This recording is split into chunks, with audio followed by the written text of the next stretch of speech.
Okay, thank you very much for the possibility of being able to share the research with you together. I'm working at the Institute for Technology Assessment and Systems Analysis.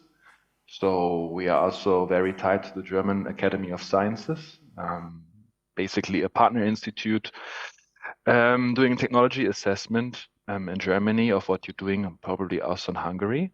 And I brought the title, The Trustification of AI, Disclosing the Bridging Pillars that tie trust and AI together. And in the next 10 to 15 minutes, I want to talk less about straightforwardly giving you a definition of what trustworthy AI is, but I actually want to go a little bit a step back and ask ourselves what are the connecting spheres and the prerequisites which in the very first place allow to tie trust and AI together. So the presentation is rather to problematize the AI human relationship because trust is actually something which comes from the social sphere, from social interaction, something we actually ascribe to humans. And the step to assign trust to machines and to AI is actually a very big step, and it's not so straightforward. And this is something I would like to go more into detail with you. So the next slide. Maybe I think Hungarian is a very beautiful language, but I could only understand some of the English words. But I'm pretty sure that in today and or during your meeting and during your conference, you came also across probably many policy papers and also the European Union framework around trustworthy AI. And there we can see that excellence and trust is a framing which has been very salient around the policy debate on the European level. And for example, in 2020, I quote, the European Commission posted in the white paper, as digital technology becomes an ever more central part of every aspect of people's lives, people should be able to trust it. Trustworthiness is also a prerequisite for its uptake. This sounds, of course, very nice and very agreeable, but actually, until today, in the final document of the AI Act, there is not one single definition about trust and trustworthiness. And we can also see that when you look in the corporate sector and many ethical guidelines, that trustworthy AI is very present in the last 3 to 4 years, but is still very ill-defined. And what really trustworthy AI is and what it is impacted by is not so clearly answered by the political NGO, but I also think by the academic sector. And if you see this observation and seeing, okay, there's such a presence in trustworthy AI in policy and ethical debate, I think when you come across this discourse, there's a certain framing when trustworthiness pops up. So trustworthiness in algorithmic systems is mostly treated as a kind of emergent principle that somehow pops up or appears when certain ethical conditions are given, such as transparency, explainability, reliability, privacy, etc. And this is, of course, a very instrumental understanding of trustworthiness, equaling as if it was an ethical value. And if you check these certain factors, these certain values like transparency, then basically trust pops up. First of all, I think this is a bit problematic because these values, these ethical values, they are of course very context dependent and normatively controversial. There's a long history about, for example, different privacy perspectives, and there is not the one privacy perspective which you can basically just check if it is achieved or not achieved. And many of these different traditions, they are also in contradictions of each other and very context dependent.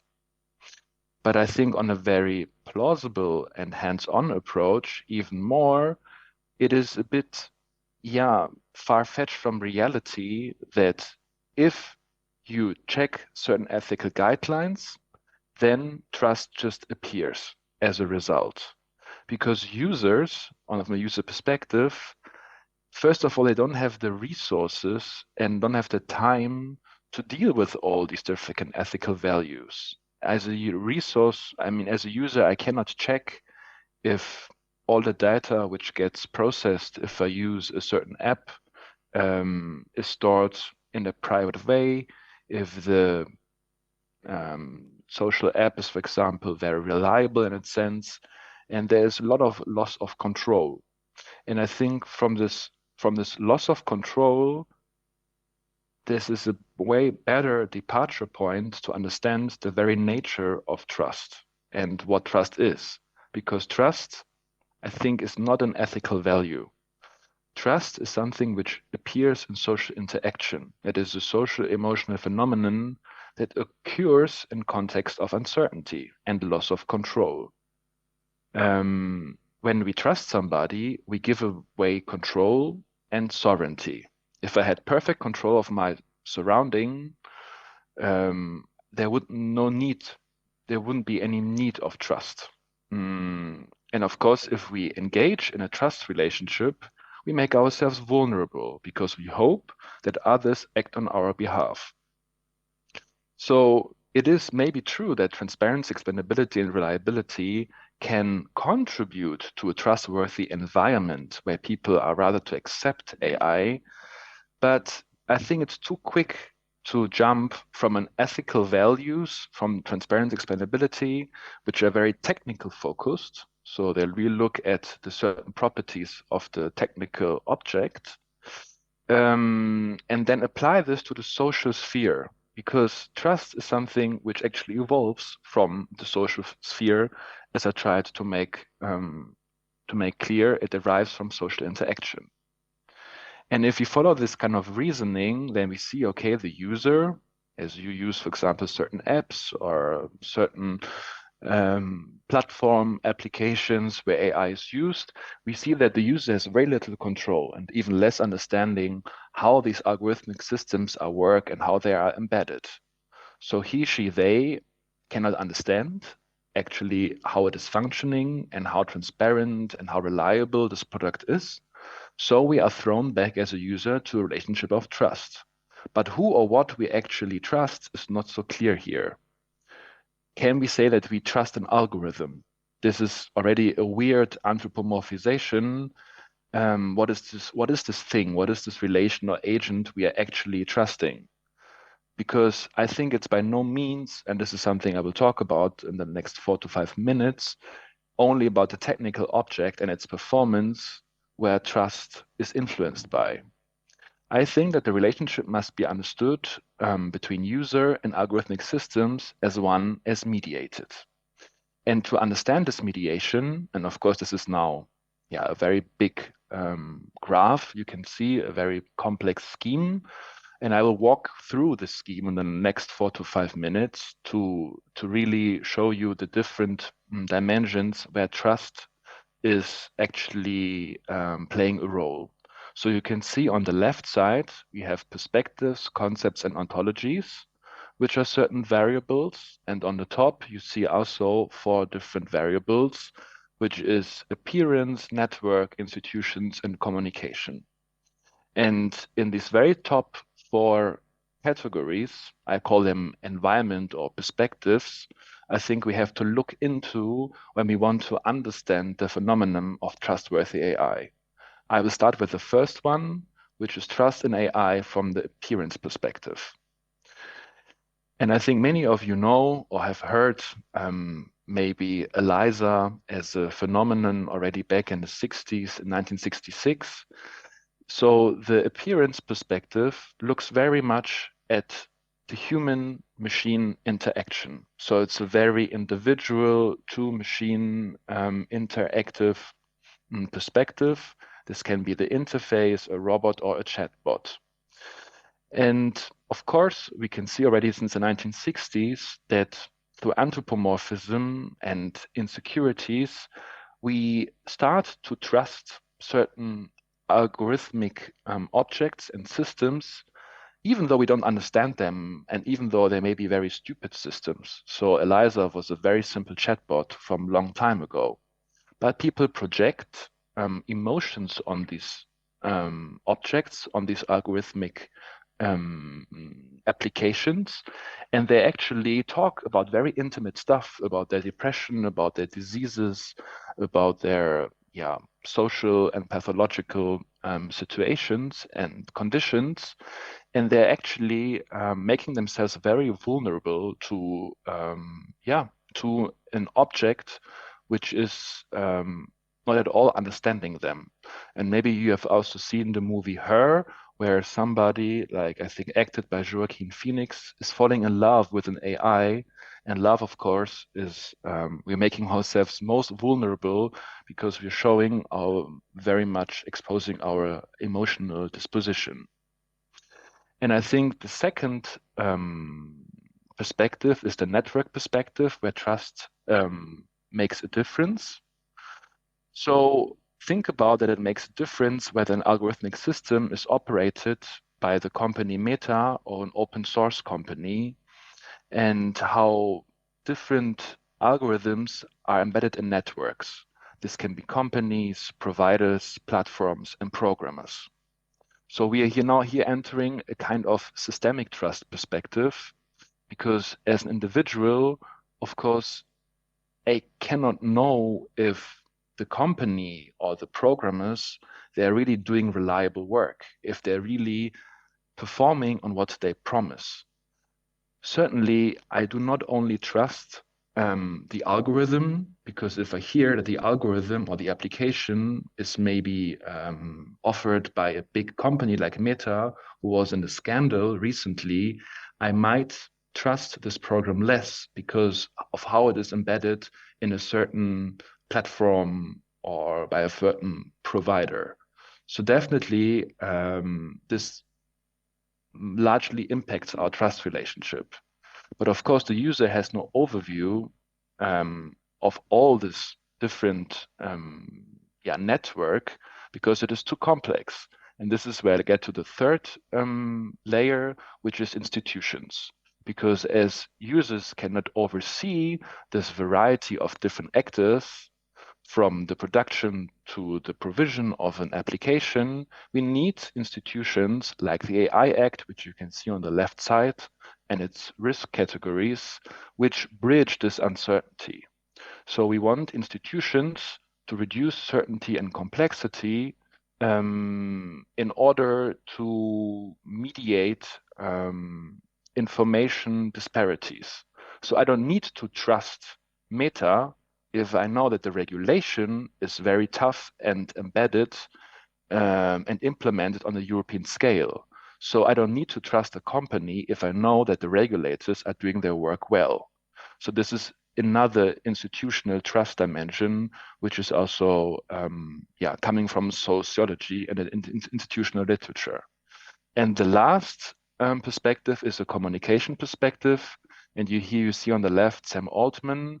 And we have to always acknowledge that many expectations and many fears around AI are much projected by the experience people have from media and certain gurus, for example, like Sam Altman.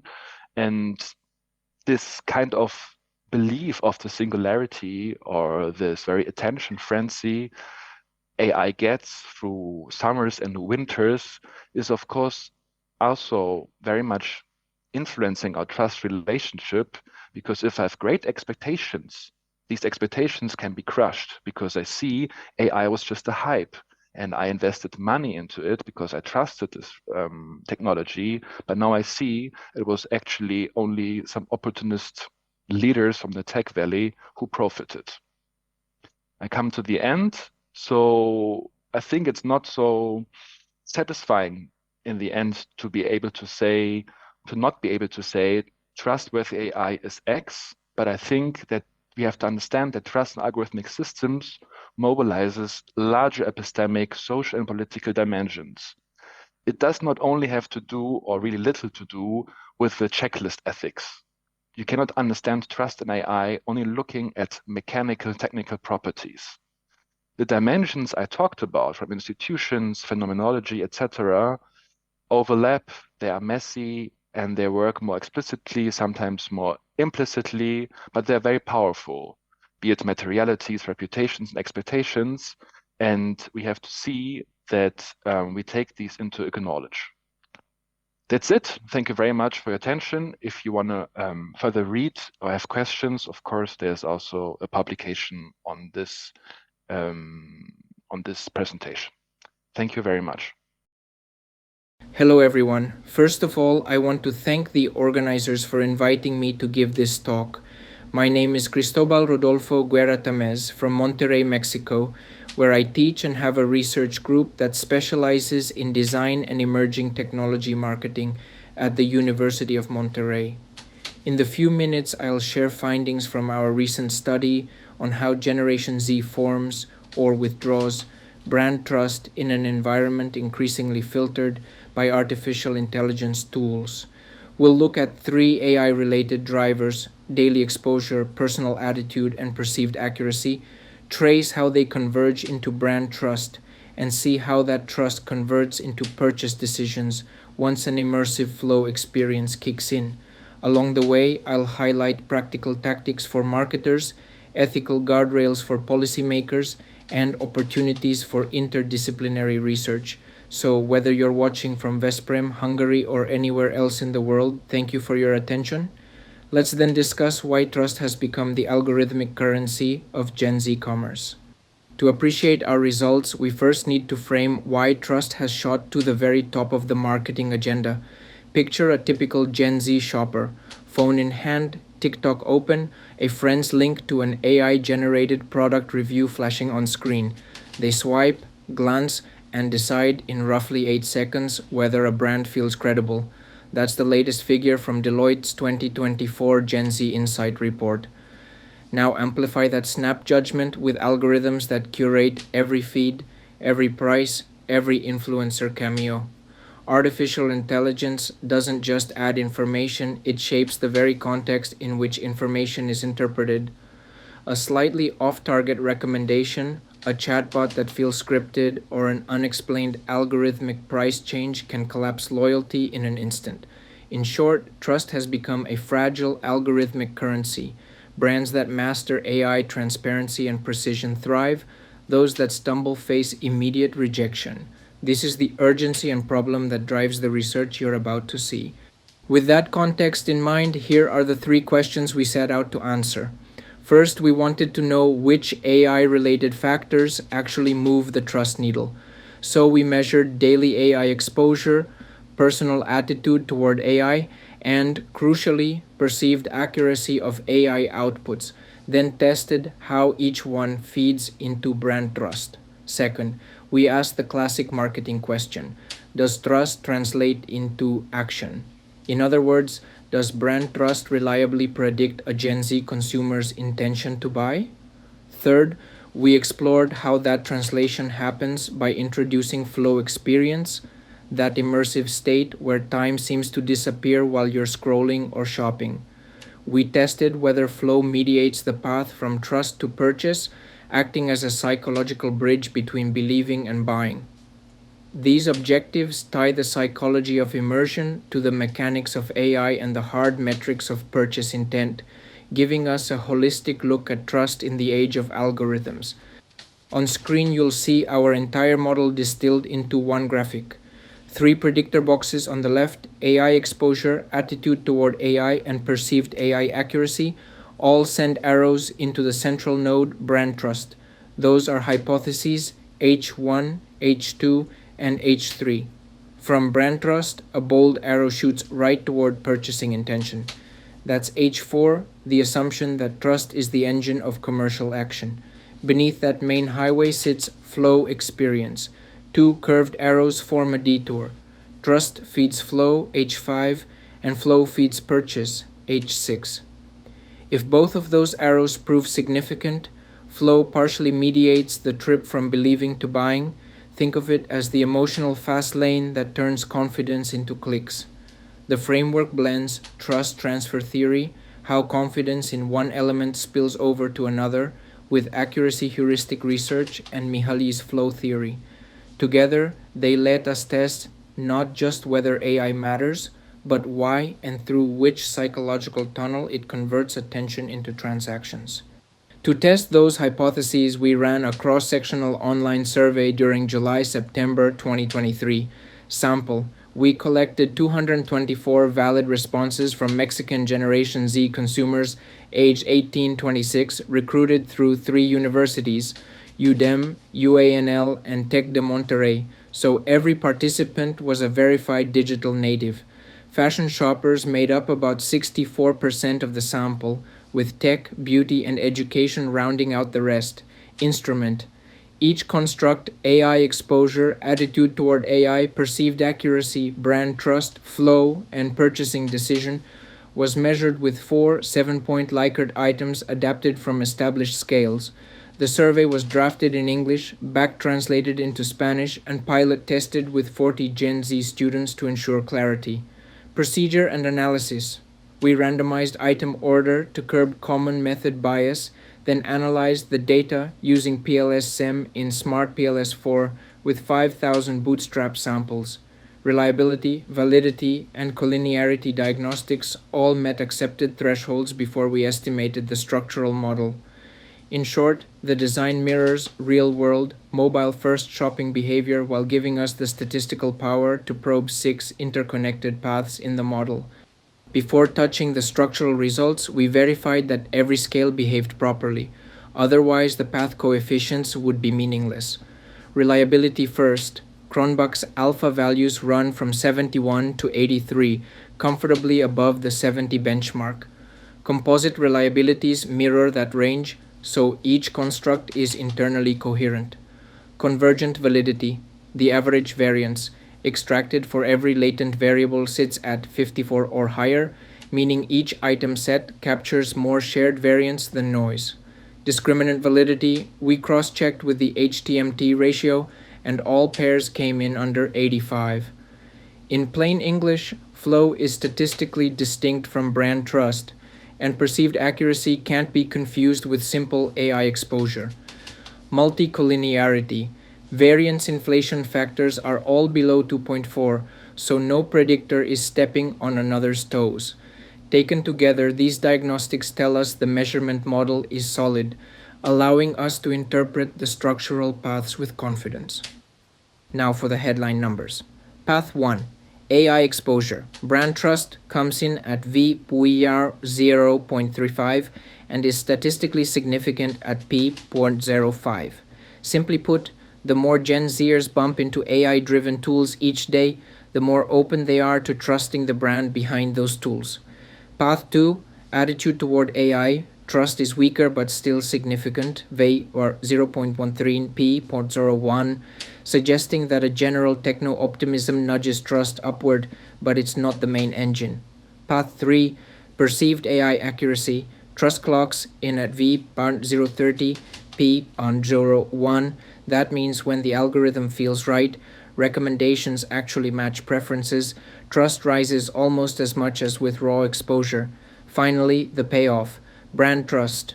Purchasing intention yields a robust V on 0.70 P.001. In other words, once Gen Z trusts you, the likelihood they'll hit buy now skyrockets. Overall, these 4 paths explain about 49% of the variance in brand trust and 25% in purchase intention, solid effect sizes for a single survey model, and clear evidence that AI-related experiences sit right at the heart of Gen Z buying decisions. When we insert flow experience into the model, things get even more interesting. Step 1. Brand trust. Flow posts. A healthy V Kirsa 0.41 with P.01, meaning that the moment Gen Z believes a brand is reliable, they're more likely to slip into that immersive, time-losing state while browsing or interacting. Step 2. Flow. Purchasing intention shows V Wardikar 0.32 significant at P.105. So the deeper the flow, the stronger the urge to click Add to Cart. Indirect effect. Multiply those paths and you get V NOI 0.15, confirming partial mediation. Trust still has a direct highway to purchase, but flow adds a turbo lane that boosts conversion by about 15 percentage points. Think of late night scrolling on TikTok Shop.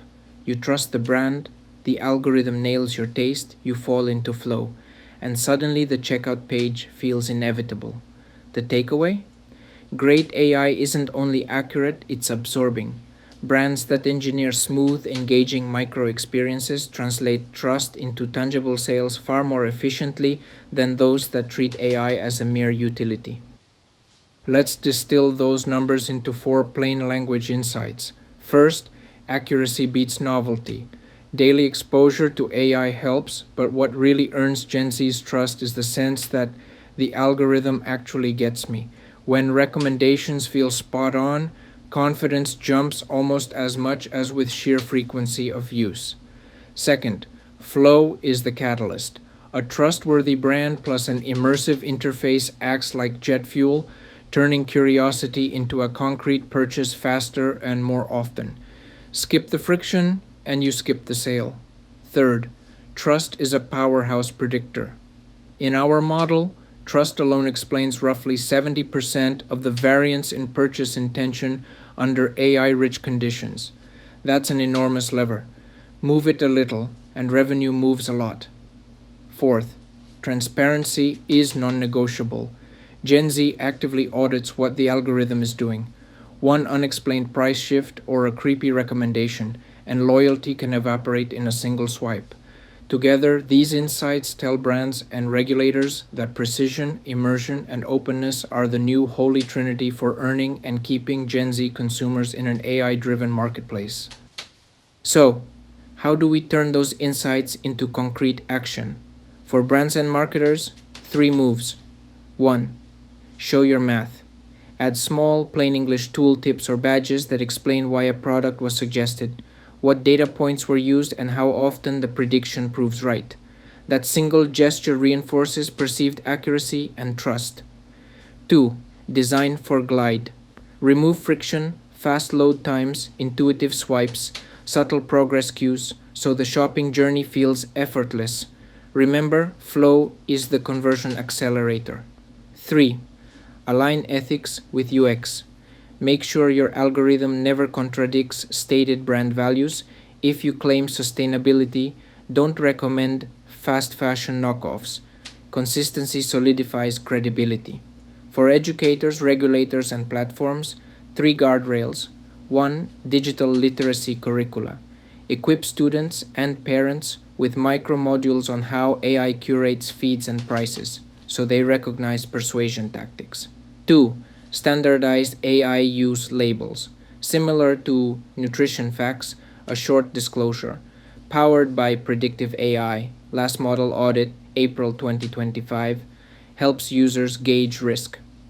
3.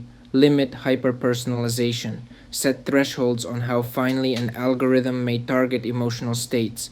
Beyond that, require explicit consent. The message is clear: precision plus transparency plus respectful design equals sustained trust and healthier commerce for Gen Z in the age of AI. Before we close, let's zoom out to the ethical horizon. Autonomy. Gen Z values self-direction. Always provide a clear opt-out or show me a non-AI version button. If users can't refuse automation, trust flips to suspicion. Fairness. Audit your training data for demographic balance and run bias testing every quarter. A single skewed output, say recommending lower credit limits to women, can undermine years of brand equity. Explainability. Under Europe's GDPR Article 22, users have the right to an explanation for automated decisions. Even a 50-word rationale, we suggested this course because you enrolled in similar STEM topics, goes a long way toward maintaining confidence. Privacy. Minimize data capture to what's strictly necessary, encrypt it, and publish retention schedules. Gen Z is privacy savvy. If data stewardship feels sloppy, they'll walk. In short, ethical AI isn't a side quest. It's the foundation on which algorithmic trust is built. Nail autonomy, fairness, transparency, and privacy, and the commercial benefits we've discussed become both achievable and sustainable. No study is perfect, so here are the caveats and next steps. Sample scope. Our respondents are all Mexican Gen Z consumers. Cultural context matters. We'll replicate in Europe, Asia, and the US to test generalizability. Temporal design. The survey is cross-sectional, a snapshot.